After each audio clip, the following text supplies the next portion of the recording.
Good morning. Good morning. Happy Wednesday. Welcome to Love Morning. This is Hug Nation's Love Ambassador Meetup. You're invited. You are a love ambassador, fully qualified. This is a morning practice of sharing gratitude and setting a little intention of how we want to be, who we want to be today. So if you've got gratitude, let's hear it.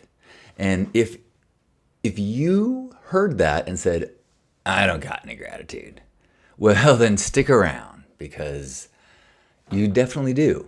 And that's why we do this practice, because the human mind, through generation after generation of evolution, did not get encouraged through genetic prioritization. It didn't boost gratitude as a survival technique.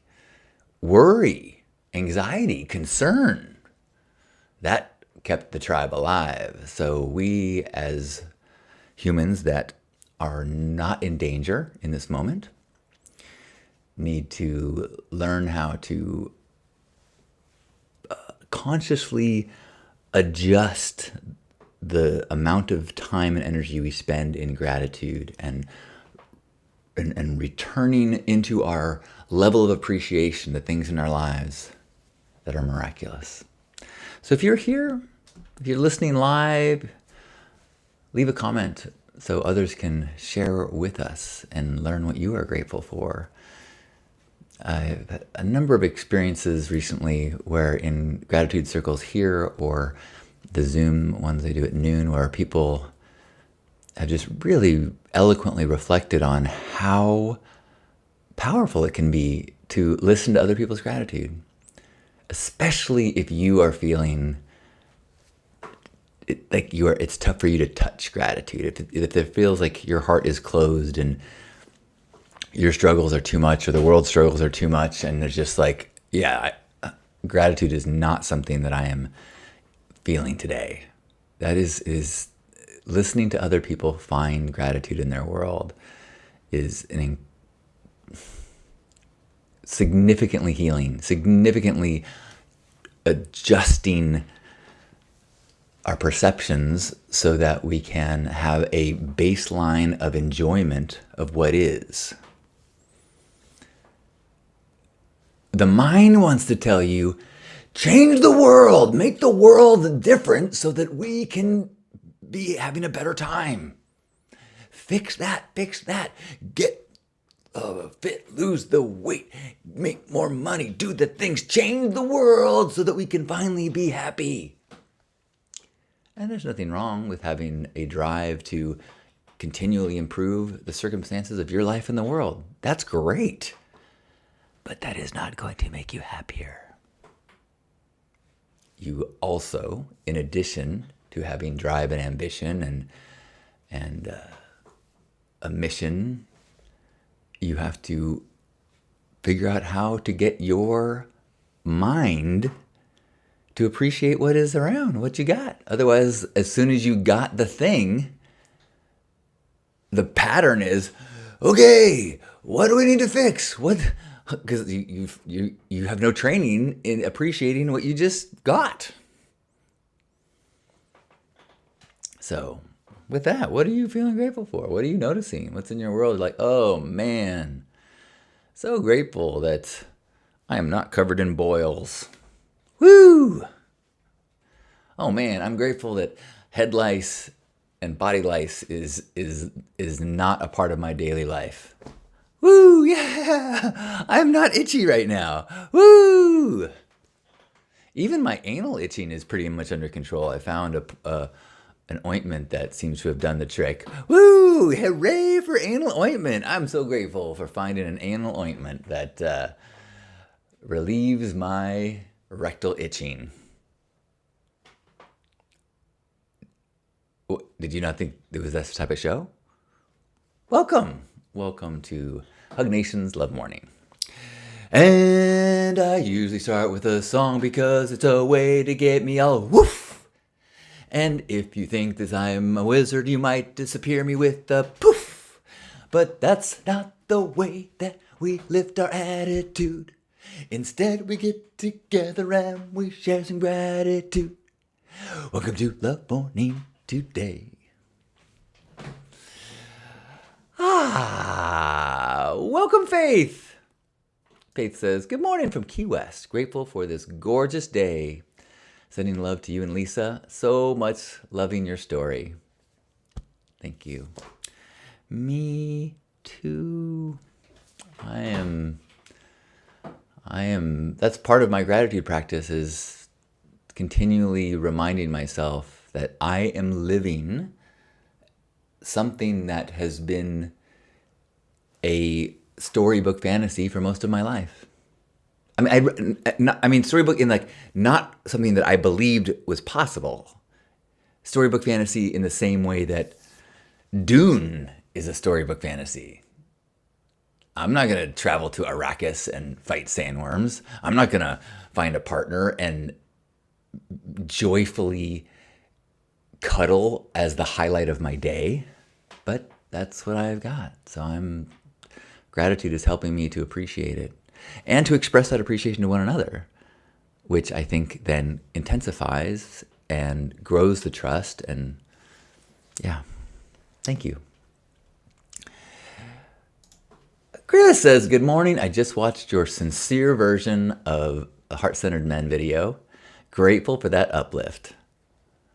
I should say watched it again. I just watched your sincere version. Grateful for the uplift. Thank you, Chris. I spent so much time the last 48 hours working on a new video. I showed you the video yesterday of the Rizzard, the Wizard plus Riz.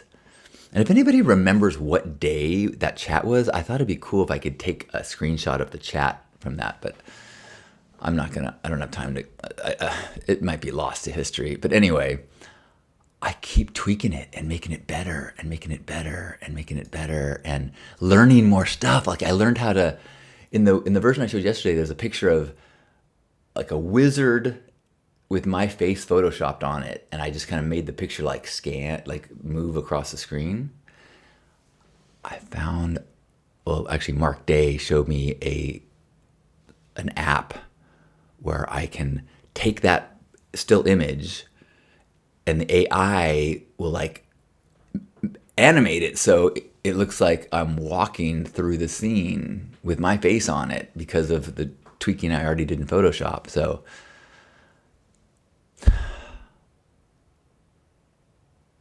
I keep having like feeling like a little bit of embarrassment of how much time I'm spending on it. But it's art.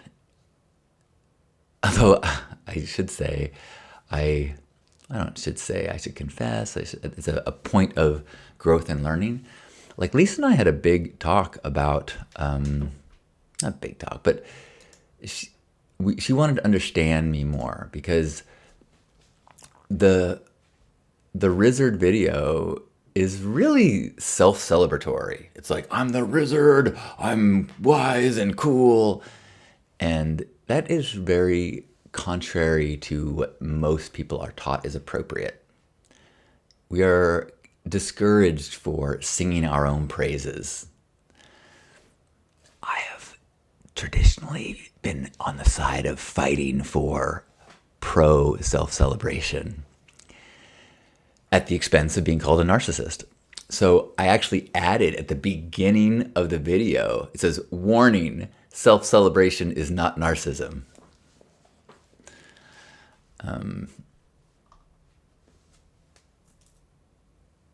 I think it's kind of cool that as a almost 53-year-old man, I can still make videos of myself saying I'm rad.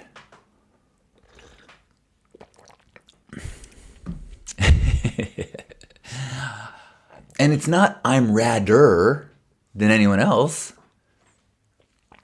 It's that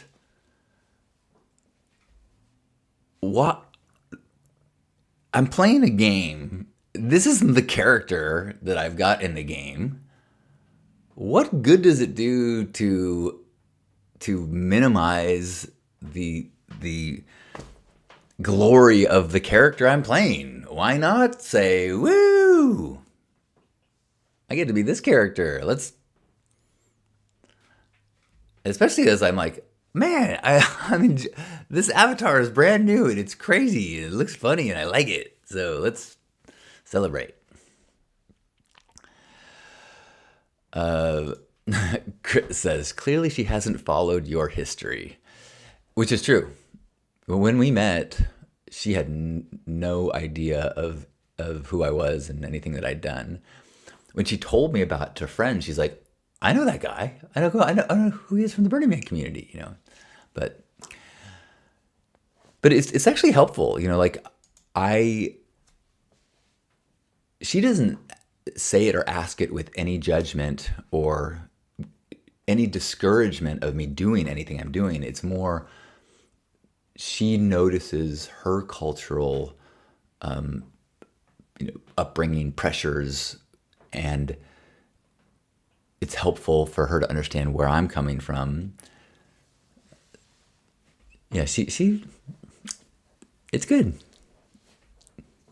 And she laughs hilariously, which is either she thinks I'm funny or she's nervous that I'm going to be sharing something like this with the world. Anybody else want to share any gratitude today before we have a hug? I am grateful. I got to go to I went to a birthday gathering last night and got to see a bunch of friends who were at the memorial, and I got a lot of nice strokes from people and appreciation, which was a strange feeling, you know, like I put in a lot of time into the things I did for Janus with making the podcast episode and the YouTube channel and the eulogy and it, like no amount of it was done as like a job that I had to do. All of it is as like, I'm honored to have this opportunity. Part of that is the opportunity that, you know, my schedule is such that I have time to do whatever I'm called to do, like make that Riz video, or spend time with my parents, or dive deep into archives of Stay Sparked and find the best clips of Janus. And so it can be a little strange feeling as people are giving me gratitude. I actually even noticed afterwards, I'm like, I think I would like to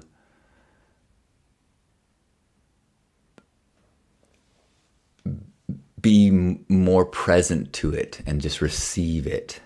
Because there's a little bit of like a surprise, like, you're welcome. You know, like, well, okay. But yeah, both can be true. I can do something because it brings me joy and peace, and it can be appreciated by others. That's like Ikagi, right? I mean, I didn't get paid for it, but you know, that target zone of what you love, what you're good at, what other people want.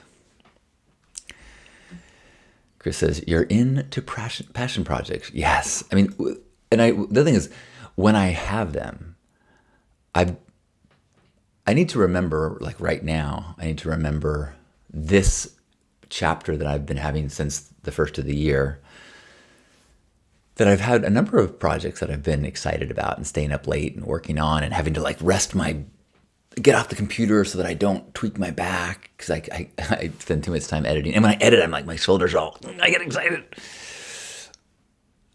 Because one of my common cycles is I'll get into a place where I feel like I'll get like Facebook memories will pop up and they'll be like, wow, I've done some awesome stuff. Like I'm not that motivated anymore. I don't work that hard anymore. I'm not gonna. It's all, my best is behind me. I wish I wish I was inspired like I used to be. And so then, like, I've been inspired this year. I've had several projects that I'm like excited about. So I'm trying to remember these moments when the inevitable other part of the cycle comes, and not come to any conclusions about the end of my creative well. Good morning, Sarah. Sarah says, I love this. We are multidimensional with many characters. Way to normalize celebrating ourselves. We really have to be taught to not be arrogant, self-absorbed, toot our own horns. Yes, it seems cultural to hold back. When we all toot our own horns, we create rock in a band. Yes! Or we create a rock band. Right. You know, that was something that Lisa immediately noticed. And she says, like, you celebrate yourself, but it's not exclusionary. You know, you invite everyone to celebrate themselves. I'm trying to role model what I think we all should be doing. Like, are you not a living, functioning, cell-generating system with sensory organs and perceptions? You are in all the matter of the universe. Your consciousness is housed in a body that is able to experience the most fertile, exciting, life-filled planet by far, infinitely more than anything that we know of. And you have a consciousness that can not just receive and experience it, but somehow it's tapped into creativity. Somehow ideas flow through us, come to us from someplace. We have emotions, we have love, we have, like, of all the massive space from the near infinite time of this universe, what you are witnessing and what you are living in, the thing that you are living in, is so much more exciting and with so many more opportunities than anything else by a gazillion fold. Why is there a pressure to simmer down? Let's keep. Hey, don't get. Let's just not celebrate yourself too much. I mean, hey, keep. What were the words that you used? Like, don't be arrogant. Let's, like,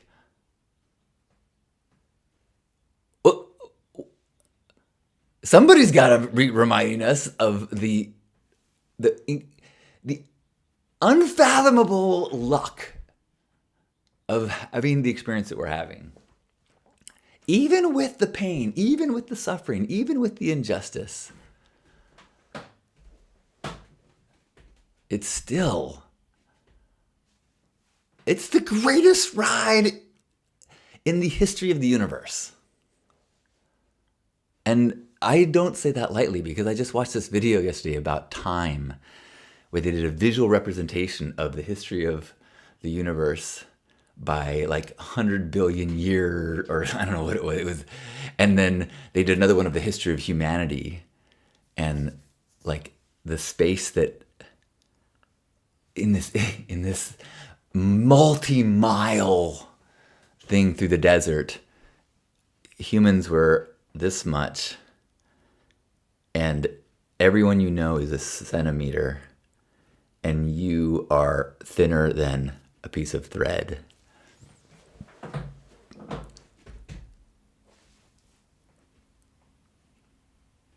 if we can't find stuff to be grateful for, to be a thread of consciousness amongst miles and miles and miles of time and space, then we are missing the point, I think.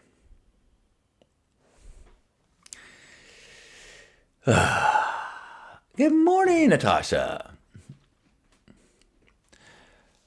Good morning from the sunny Southwest. I am grateful for the beautiful flowers I am arranging before my lover returns home. I know they make us both smile. I am so grateful for all the small bits of shiny happiness, of happy brightness like flowers, fresh, new unfurling leaves, my kids' new video art, watching my dogs' dynamics as they interact. Just wow, so much to love. Oh, you tickled my deep one with unfurling leaves. I'm going to show you something. Look at this.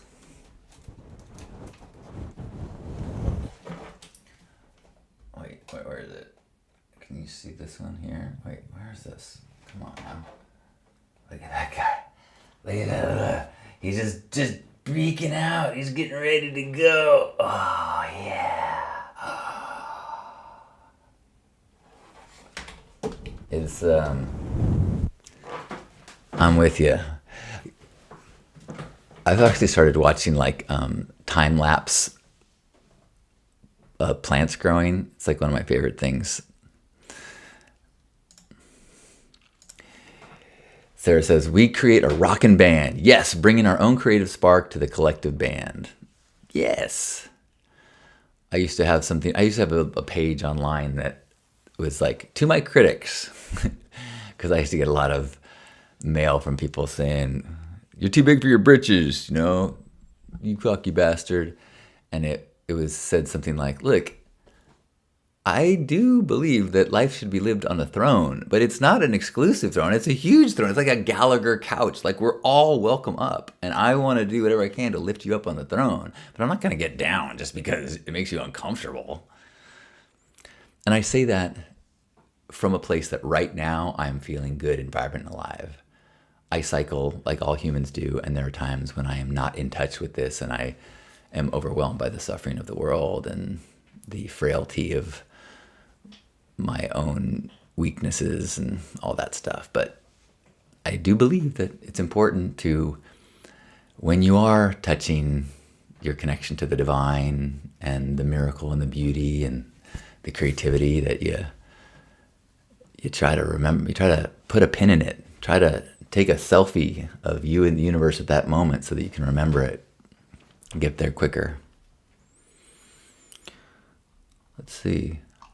Am I not seeing YouTube comments? Maybe I'm not, because you're right. Who just asked that? I'm scrolling through. Lou says, not seeing YouTube comments. Yeah, I am not. Oh, at least there's none have come in. That sucks. I wonder if I can pull up YouTube in another browser. Will that work? My apologies if you are trying to talk to me on YouTube. That's not normally the way. What if I do this? It's not seem to be working, does it? Oh, there we go. Okay. We'll try. We're going to try this. I'm going to block this person. Natasha says, stay tuned for more unfurling leaf photos. Whew. That's, Natasha also says, also gratitude I have for my body cooperating today in almost all ways. Happy spine and joints abound. Yay. Good morning, Steve. Steve says, good morning. Good morning. Okay, give me 1 second. All right, now I've got the live one. Oh, here we go. Okay, my apologies. Okay, Gerbot. Good morning. Gerbot is grateful for pain meds that help me sleep through the night and be able to get out of bed more easily this morning. We often forget how much our attitude creates our experience and that we're in total control of that. Grateful for this daily practice, right? Also got a yay for anal ointment from Gerbot. Thank you. Yes. I stand by my gratitude. I mean, I'm only partially joking. Like I had a problem for a while and I went to the doctor multiple times. I had like dryness. I didn't know. I mean, I'm looking online. I'm like, do I have worms in my butt? Like what? Just itchy butt.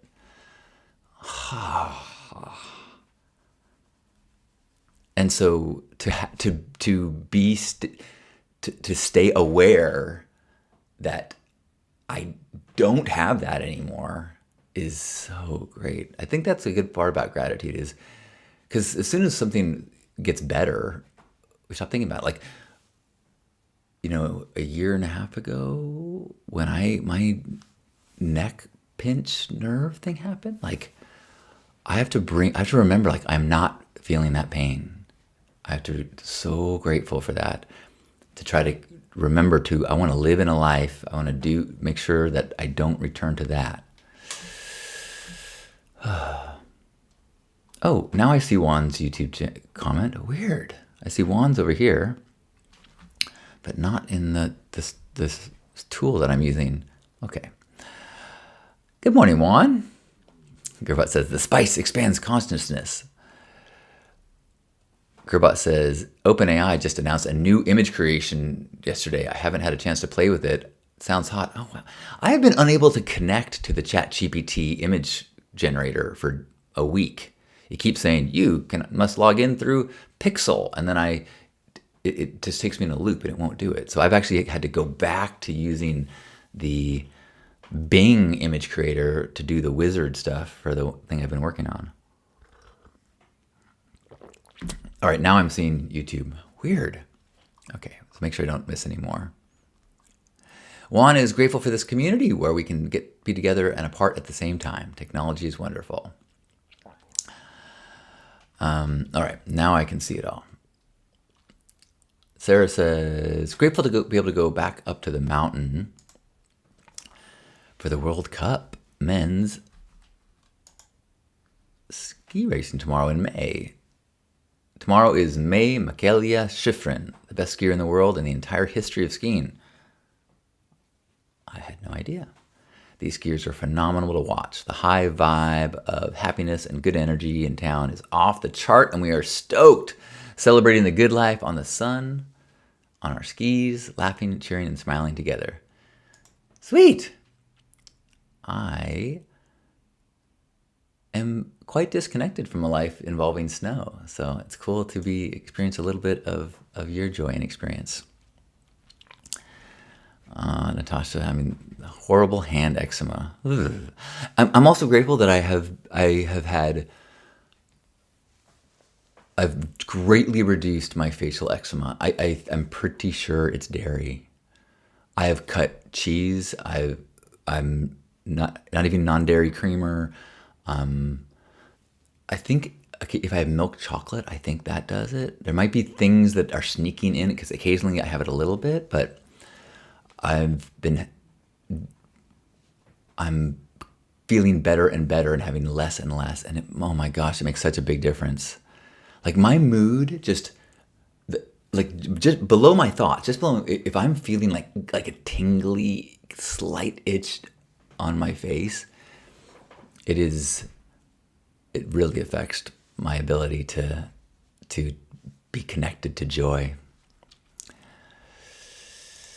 Gerbot says, that's how I'm feeling about my back right now. So grateful that it does so much for me all the time.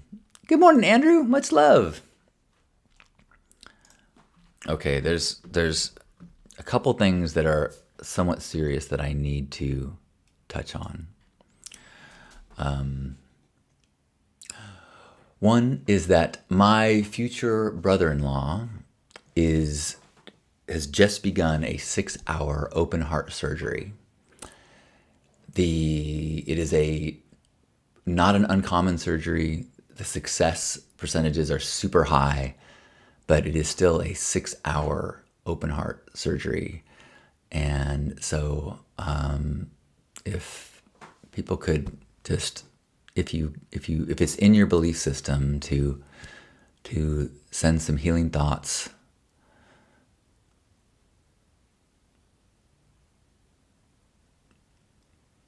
and looking forward to a speedy recovery to my future brother-in-law. I said that for the first time this morning. I was like, he's awesome. He's a super funny, really, he's a great guy. So I've total confidence in a successful procedure and a quick healing, and just Lisa's mom specifically wrote me on Facebook yesterday and say, "Can you ask your friends to send good energy tomorrow?" I'm like, absolutely. I'm not gonna say his name just because, just in case there's some consent issue with that. But thank you for asking. I thought I was spinning in my head for a second there. So I'm just say it's gonna work no matter what, and I believe he's send it to the Midwest. Thanks. And the other thing that I wanted to touch on today is, let me just make sure I'm not missing any more YouTube. No. It's my dad's birthday today. And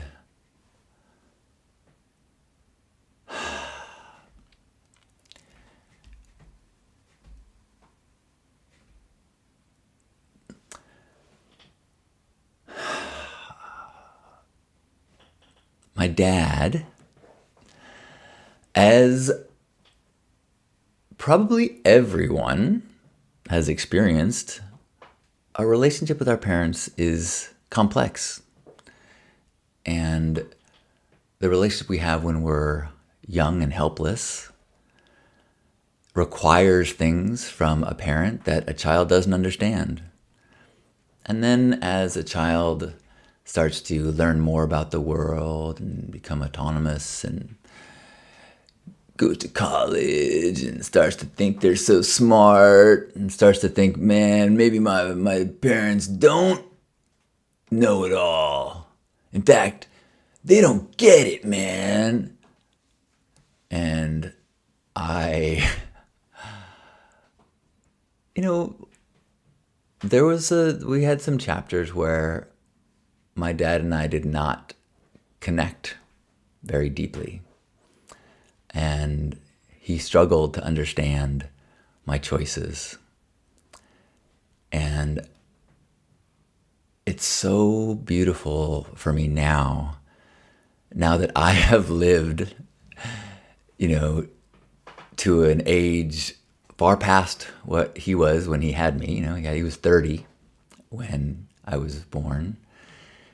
And I'm now 53. He's turning 84. And so I had this realization recently. I read an essay I wrote in college and about a trip that we took together. And in the essay, I was critical of him and saying that I just wanted to have this adventure trip and I wanted to fly into a city and figure it out and, just have it like this uncertain adventure. And my dad, all he wanted to do was book nice hotels and go to nice restaurants. And he was so concerned about comfort, and he's just stuck in old people attitude. And I read it, this was, a couple months ago. And I was just like,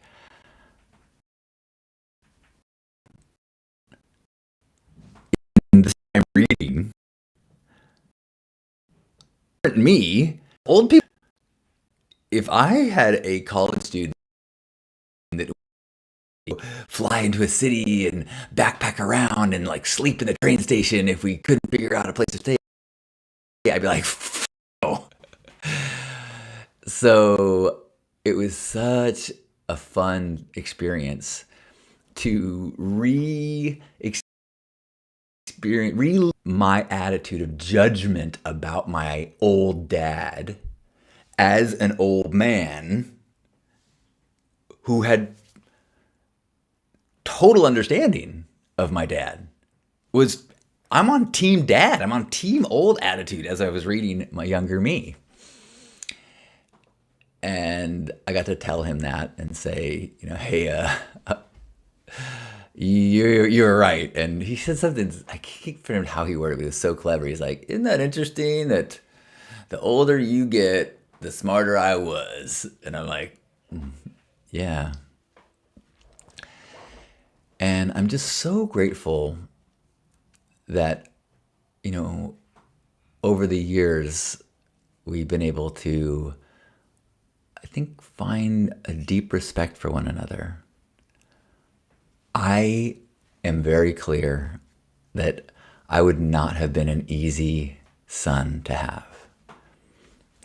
I was not very accepting of many aspects of the status quo.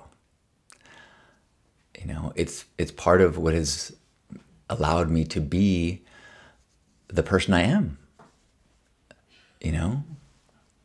And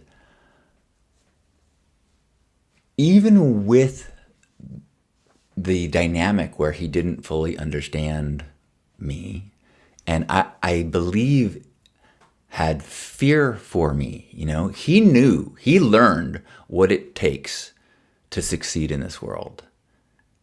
And he did it, the discipline, the drive, the hard work, the courage, he went from minimal means to success by his bootstraps and his mind and his dedication and his discipline, but not by savagery or cruelty or stepping on people. He did it by honoring who he was, what he believed in, and working his ass off and delivering and earning respect. And the list of things that he taught me in the way that he is a man, the treasure of being proud of yourself is way more valuable than anything you can get by stepping on people, gaining advantage, cheating, and being dishonest. Whatever you can attain doing that is meaningless if you cannot hold your head high and be proud of the man that you are. I got to witness him be dedicated to my mom. I got to witness people professionally show him legit respect. People that I would meet through my life that when they heard who my dad was, they would tell me stories and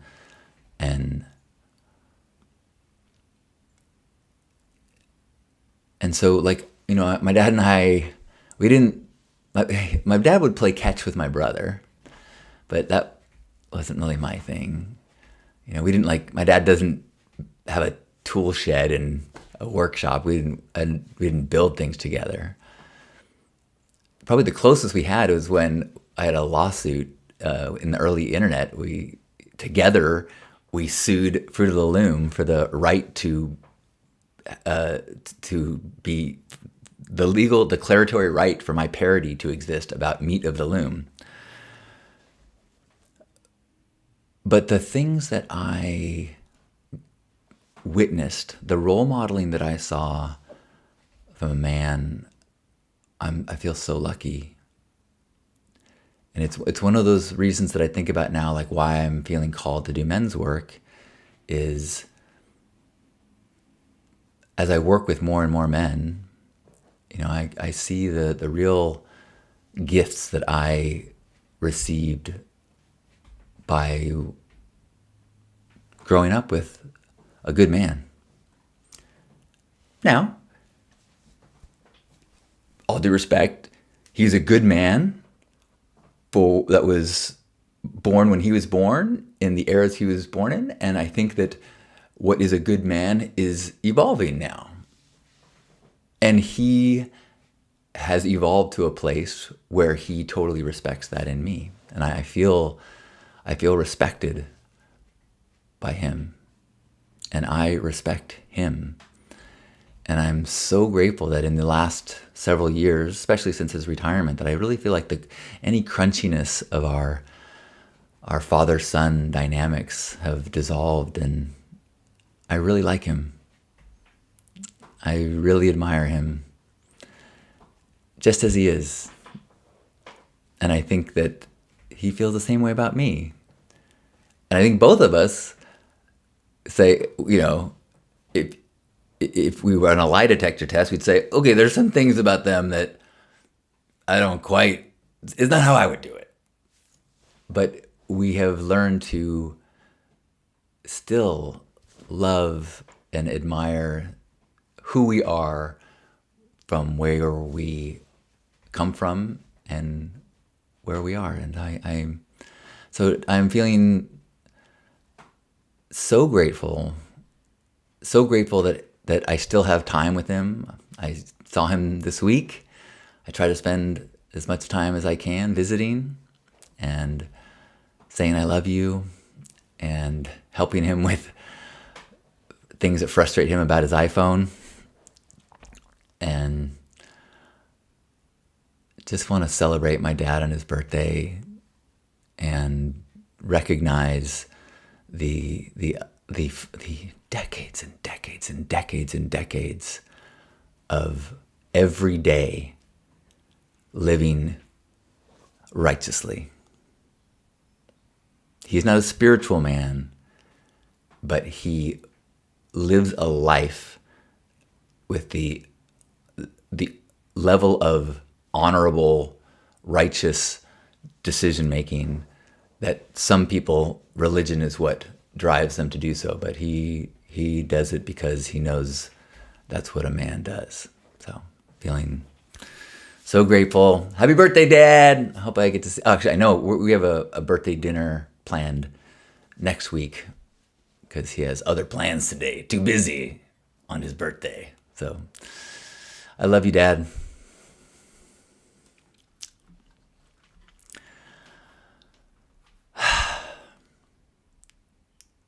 Oh, I should do. Let me just throw up a picture of I took last week with my dad and my mom, just so I can give him some first I'm gonna share. This is a picture.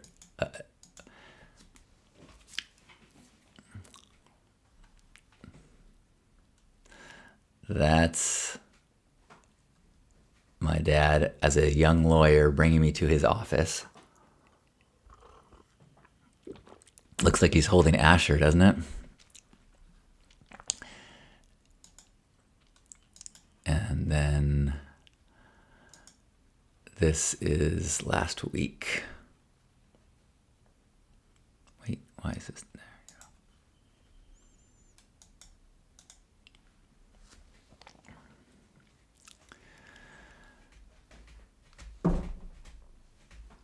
Yeah, I'm feeling my gratitude today is overwhelmingly full-hearted towards Ron Stinn, the Honorable Ron Stinn, Judge Stinn. Good man.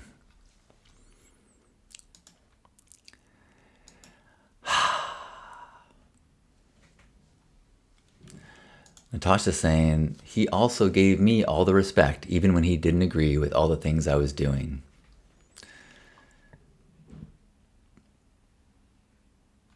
Thanks for the happy birthday wishes. Thanks for the prayers.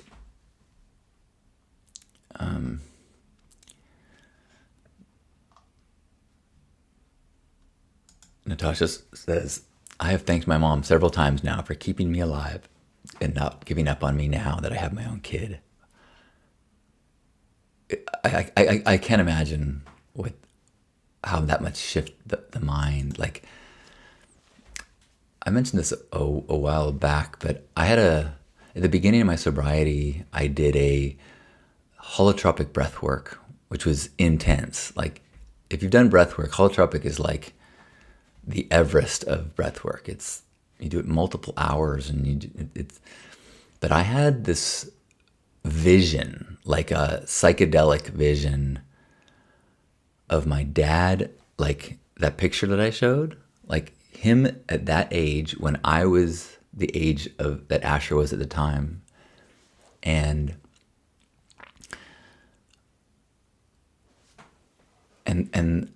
experiencing him as a 30-year-old man, 33, 34-year-old man, doing the best he can with zero support. He didn't have a men's group. He didn't have,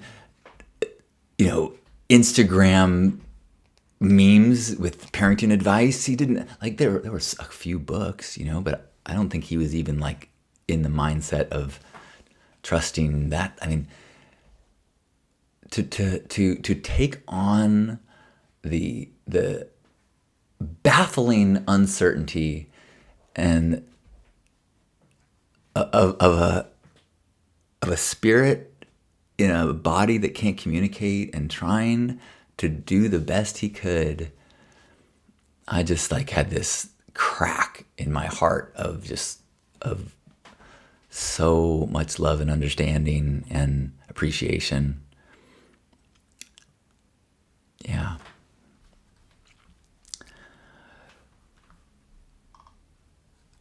Relentless says, what you're doing here by being human and open is very honorable and good for humanity as a whole. Thanks for being you. Thank you. I feel that. I feel that is.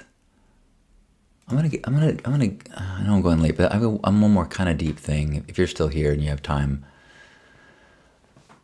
it's related to that kinda.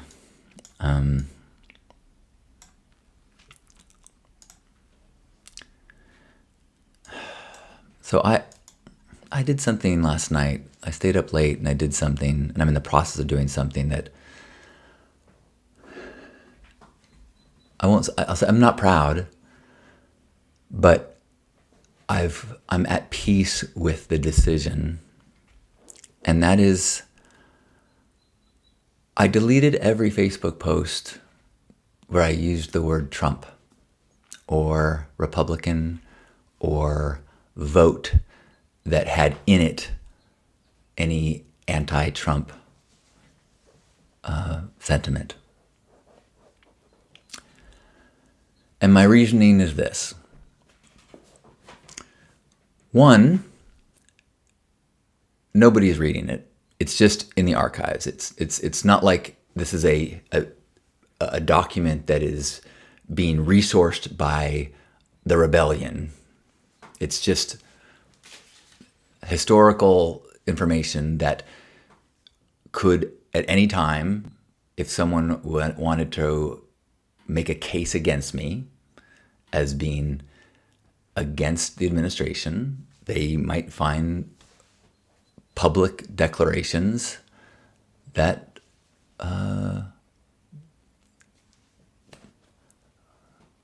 could be harmful.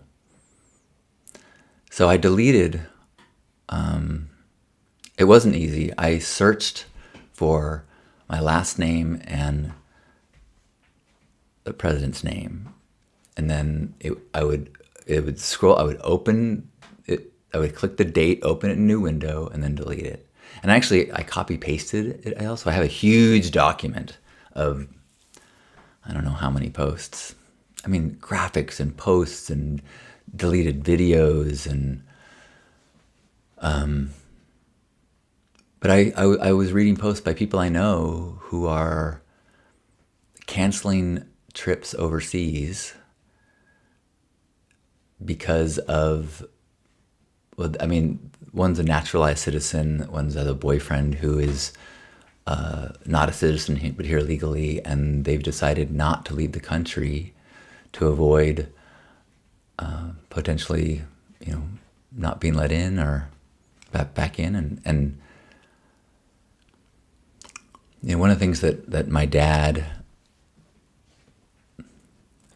was really good at is, as I was a college kid or in early, like, I'd find things online of these like rants about our corrupt government.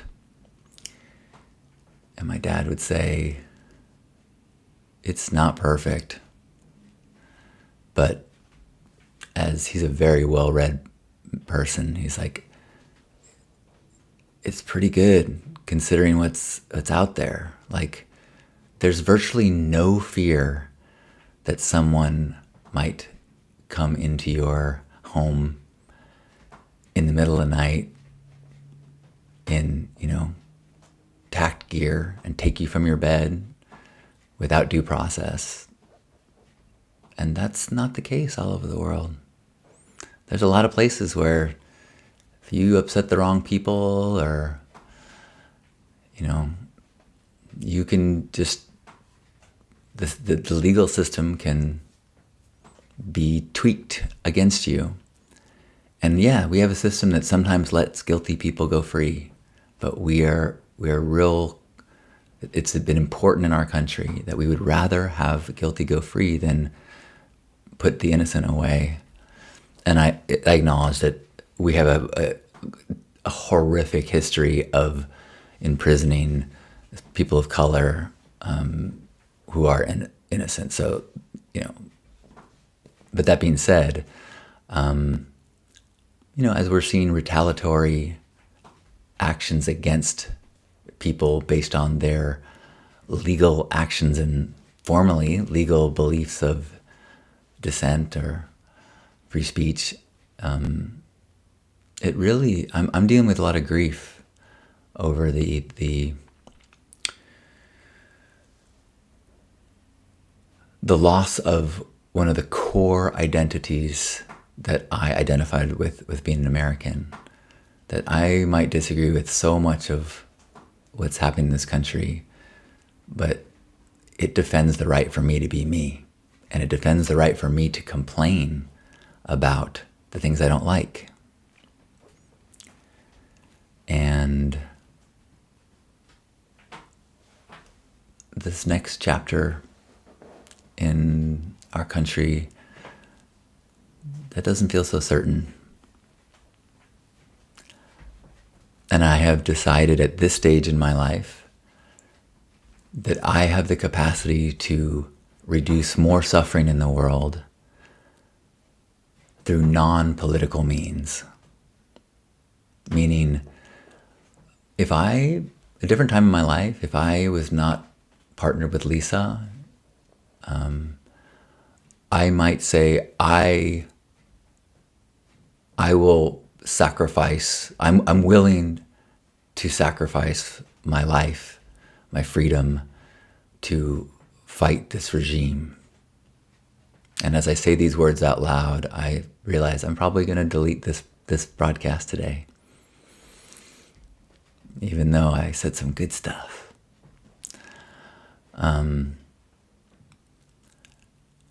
But I don't right now see a path of constructive change through vocal dissent. When we were voting, yes. And I was proud of myself as I read the things that I posted in 2016, as I posted before this election. Like, I think I did say as loud as I could what I thought we needed to do to protect this thing. And I was clear. I said, this is what's at stake, as loudly and clearly as I could. So I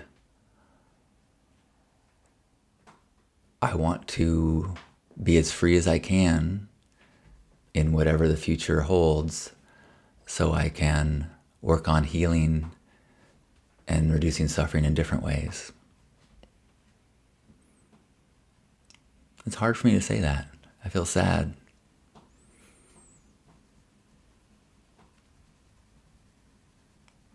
like I said, it's grief. There's a grief.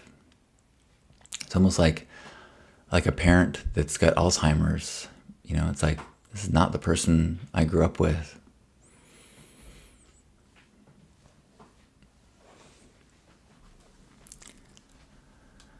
Gerbot says, stand for your beliefs, don't cower to a bully. I mean, what does that mean? Like, what would it serve? Like, this is a 6-year-old Facebook post that hasn't been looked at in 5.5 years. Is anybody who's angry now looking for strength going to go search for my old posts to see if I once said anything against Trump? If I thought that was helpful, there would be a different story. But if I think that I might be denied entry to the US because they find evidence that I'm a part of a terrorist organization, I mean,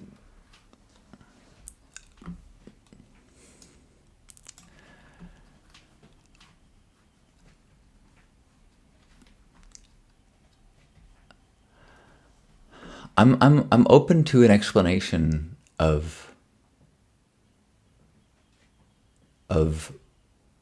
what I can do that will make change. I don't want to be angry for the sake of being angry. I don't want to feel responsible to amplify what's wrong for the sake of more people knowing what's wrong. If there is a election that could be influenced, if there is a political path, if you are doing something, if you have a daily practice of calling your senator that is feeling rewarding and helpful to you, then I would love you to share that. And but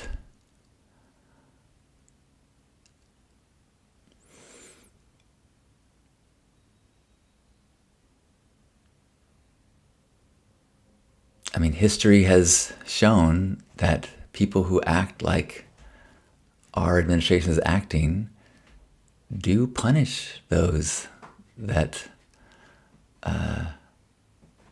get in their way. So, and I also believe, I think that the future path involves more seeking harmony than it does fighting. I think finding ways to unite the people of the United States has a more possibility for change than amplifying the attacks against the other side in the United States.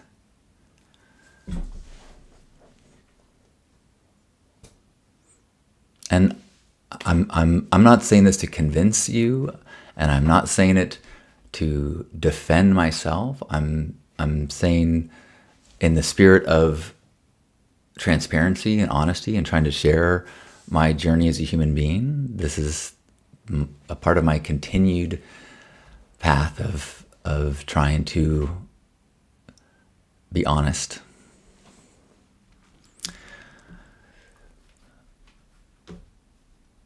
Let's see.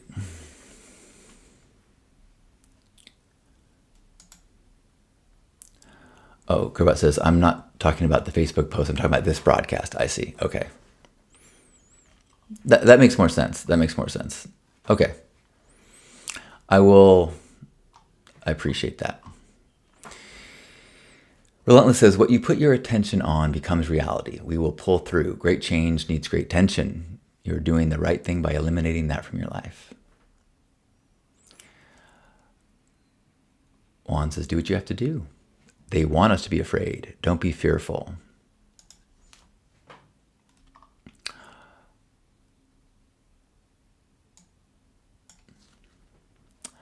Natasha says, it's some real shit to think about. I think if you don't want to run for office, then being a love ambassador is the only way.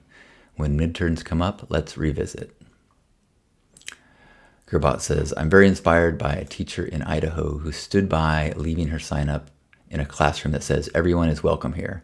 That's the kind of resistance we can all participate in radically. Totally. And I did leave up any post where I talked about vote, you should vote. Or like there's an old post when we first doing gratitude circles, I wrote guidelines on how we can communicate with each other in ways that we don't let our political differences cause us to be against one another. And I'm like,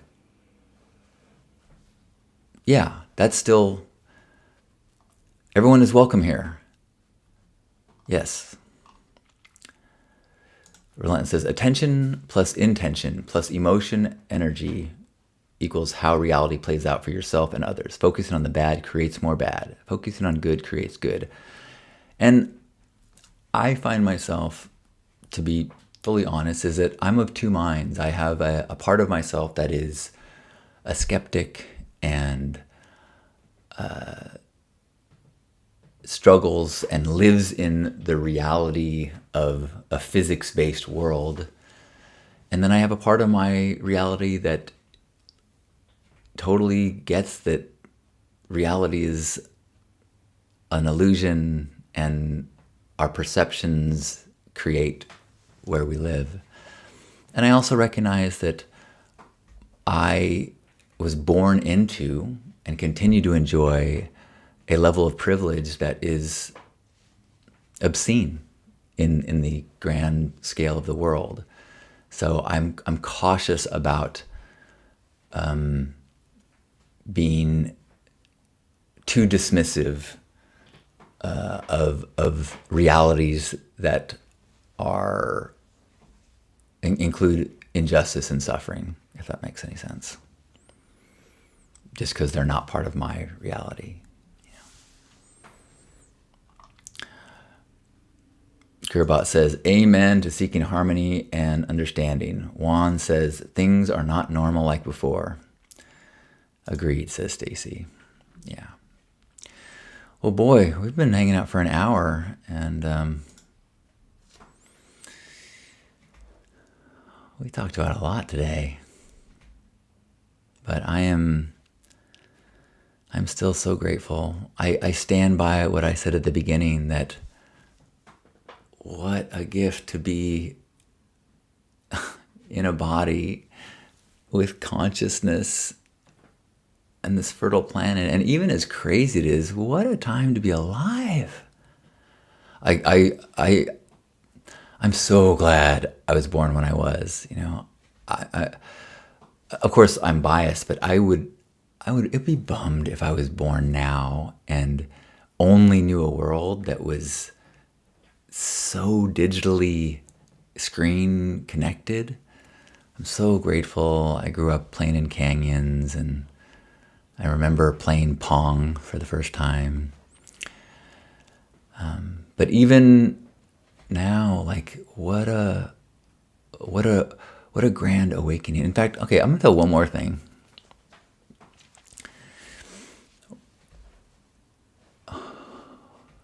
One of my mentors said that what he perceives is a grand awakening and a grand evolutionary consciousness awakening. And you can see that in the level of some of the discourse that we have, like compared to what my dad grew up with. And as there is a grand awakening of consciousness and evolution of consciousness, there is a counter energy whatever you want to call it, but there is a push back. And so in response to this evolving light is a push of darkness. And so much of what we're seeing in the world is part of this process. Whew. Sarah says, I think it's important to do the work that you're doing, bringing community together, having real authentic conversations, support each other through these times where we can be overwhelmed with fear, anxiety, news hangovers, etc. And don't forget that we are all here together and need to feel united. Everyone contributes to the good of the whole in their own ways. Yes, to the teacher here in Idaho.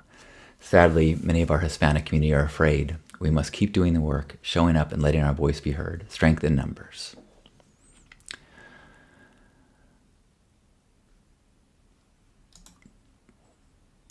Thank you, guys. You know,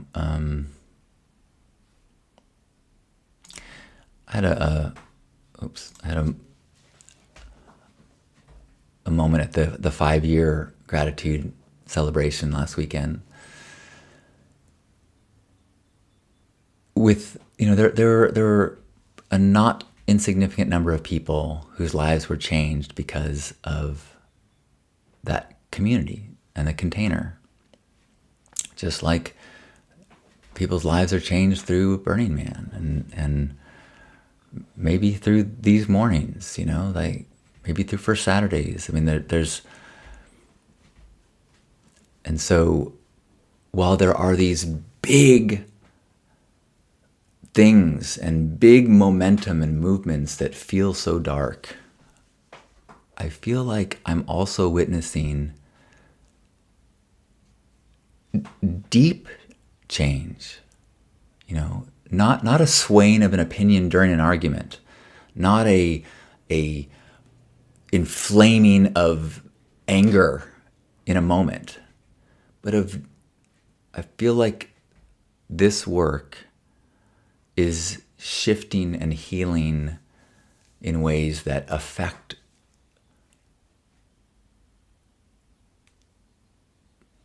who we are, our hearts. And I have to believe that from the vantage point of a human being that does not understand what and why and how, but I do truly believe that healing our wounds and expanding our hearts is the right thing to do and will lead to a better place. So that's all I'm going to try to do. And I welcome you to do the same. And often that is nothing more than self-care and inner work and hard conversations and courage and trauma work and love and patience and yeah, let's keep doing that, guys.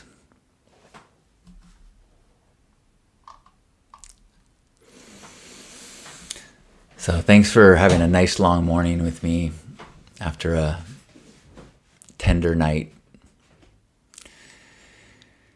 So wherever you are, I invite you, and I just invite, please, even if you don't normally hug yourself when we do this, please today, give yourself a hug. And let's acknowledge that this is hard. And it's uncertain. And there's legit reasons to be afraid. There's legit reasons to be worried about others and to acknowledge suffering and injustice. And we are so blessed to be alive, to be free with our thoughts, to be free to express ourselves creatively, to experience beauty, to create beauty, to show love, to celebrate others, to be courageous, to acknowledge others as they show courage, show weakness. What a gift to be alive amongst all of it.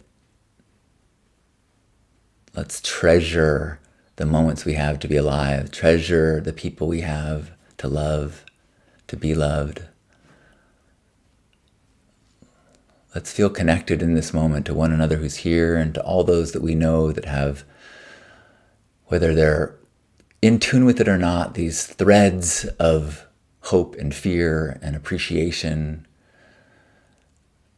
and love. And let's feel connected to that thread that is flowing through us all, that thread that together makes this massive rope, this huge tapestry of human beauty.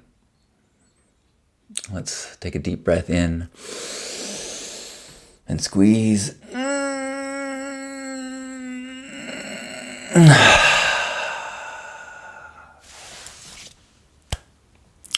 On behalf of Grandpa Caleb, Janus Osiris Redmoon, and Ron Stin, thank you for being here today. I love you.